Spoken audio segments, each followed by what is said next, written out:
غزوہ بدر میں اللہ تعالیٰ نے مسلمانوں کی خصوصی مدد فرمائی۔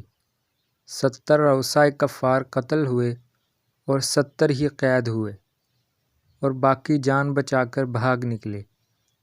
عمیر بن وہب جمحی بھی ان بھاگنے والوں میں شامل تھا، لیکن اس کا بیٹا وہب مسلمانوں کے ہاتھوں میں قید ہو گیا۔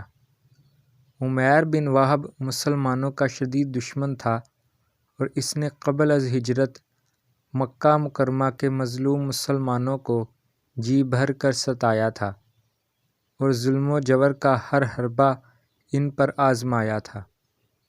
عمیر کو اپنے بیٹے کی بڑی فکر تھی اور اسے شدید خطرہ تھا کہ مسلمان میرے کیے ہوئے مظالم کا بدلہ میرے قیدی بیٹے سے لیں گے، اس لیے یہ ہمہ وقت بڑا متفکر اور کھویا کھویا رہتا تھا۔ ایک دن صبح سویرے خانہ کعبہ کے طواف کے لیے گیا تو وہاں حطیم کے پاس صفوان بن امیہ بیٹھا تھا، جو قریش کا ایک بڑا سردار تھا۔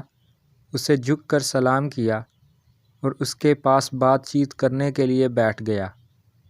باتوں باتوں میں جنگ بدر کا ذکر چل نکلا۔ مقتولین بدر اور اسیران بدر پر ان دونوں نے بڑے دکھ کا اظہار کیا۔ صفوان کہنے لگا کہ اب تو اللہ کی قسم زندگی بے مزہ ہو کر رہ گئی ہے۔ محمد صلی اللہ علیہ وسلم نے تو ہماری کمر ہی توڑ کر رکھ دی ہے۔ عمیر نے اس بات کی تصدیق کرتے ہوئے کہا کہ خدا کی قسم اگر میرے ذمہ قرض نہ ہوتا اور مجھے اپنے بال بچوں کے ضائع ہونے کا خطرہ نہ ہوتا تو میں خاموشی سے جا کر محمد صلی اللہ علیہ وسلم کو قتل کر دیتا، تاکہ یہ نت نت کا جھگڑا ہمیشہ کے لیے ختم ہو جائے۔ پھر دبی آواز میں کہنے لگا کہ میں اگر ان دنوں مدینہ چلا جاؤں تو میرے بیٹے کو قید ہونے کی وجہ سے کوئی میرے اوپر اس قسم کا شبہ بھی نہیں کر سکتا۔ سبھی یہی سمجھیں گے کہ بیچارہ بیٹے کو چھڑانے کے لیے آیا ہے۔ صفوان نے جب اس کی یہ بات سنی تو موقع کو غنیمت سمجھا اور کہنے لگا کہ قرضے کی فکر نہ کرو، وہ سارے کا سارا میرے ذمے رہا، باقی رہا تیرے بال بچوں کا مسئلہ تو وہ بھی میرے ذمے رہا۔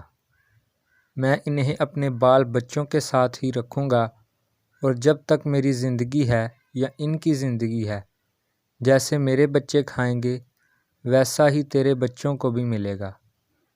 میرے پاس مال و دولت کافی موجود ہے، کسی قسم کی پریشانی نہیں ہوگی۔ عمیر نے آہستگی سے کہا تو پھر اس بات کو راز میں رکھنا، کسی اور کو پتہ نہ چلے۔ دونوں نے مسجد حرام میں بیٹھ کر پختہ وعدہ کر لیا کہ جب تک منصوبہ کی تکمیل نہ ہو جائے کسی کو مطلع نہ کریں گے۔ عمیر وہاں سے اٹھا جبکہ اس کے سینے میں غم و غصہ کی آگ بھڑک رہی تھی اور مدینہ جانے کی تیاری کرنے لگا۔ چونکہ ان دنوں میں مکہ کے اکثر لوگ اپنے قیدیوں کے سلسلہ میں بات چیت کے لیے مدینہ آ رہے تھے، اس لیے اس کا مدینہ جانا کوئی اوپری بات نہ تھی۔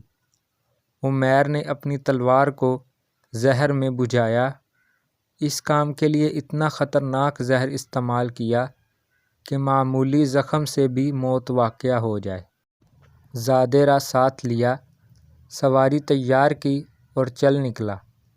اس منصوبے کے بارے میں یا تو اسے علم تھا یا پھر صفوان کو، تیسرے کسی شخص کو اس راز کی ہوا بھی نہ لگی تھی۔ عمیر چند دنوں کے بعد مدینہ پہنچ گیا۔ مسجد نبوی کے قریب ہی اونٹنی بٹھائی۔ حضرت عمر رضی اللہ عنہ اس وقت چند ساتھیوں کے ہمراہ مسجد کے دروازے کے قریب ہی تھے کہ ان کی نظر اس پر پڑ گئی۔ فوراً بول اٹھے، یہ کمینہ تو اللہ کا دشمن عمیر بن وہب ہے، یہ بڑا خطرناک آدمی ہے، کسی برے ارادے ہی کے لیے آیا ہوگا۔ فوراً پیغمبر علیہ الصلاۃ والسلام کی خدمت میں حاضر ہوئے اور اس کی آمد کے بارے میں مطلع کیا۔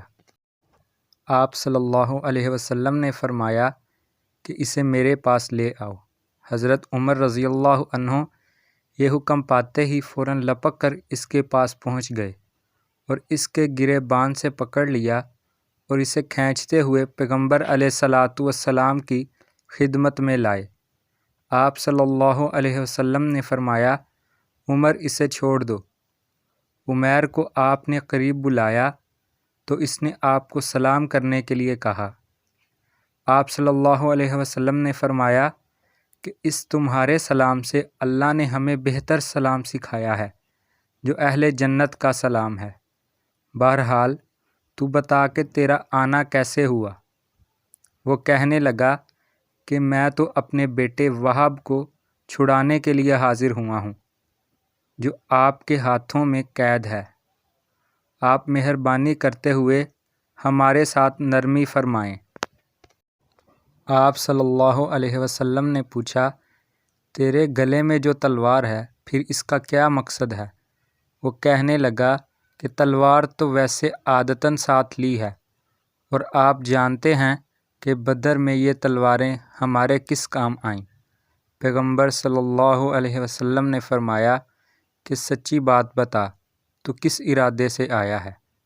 کہنے لگا، کوئی ایسی بات نہیں، محض بیٹے کے معاملے میں حاضر ہوا ہوں۔ آپ نے فرمایا کہ تو نے حجر میں بیٹھ کر صفوان سے کیا معاہدہ کیا تھا؟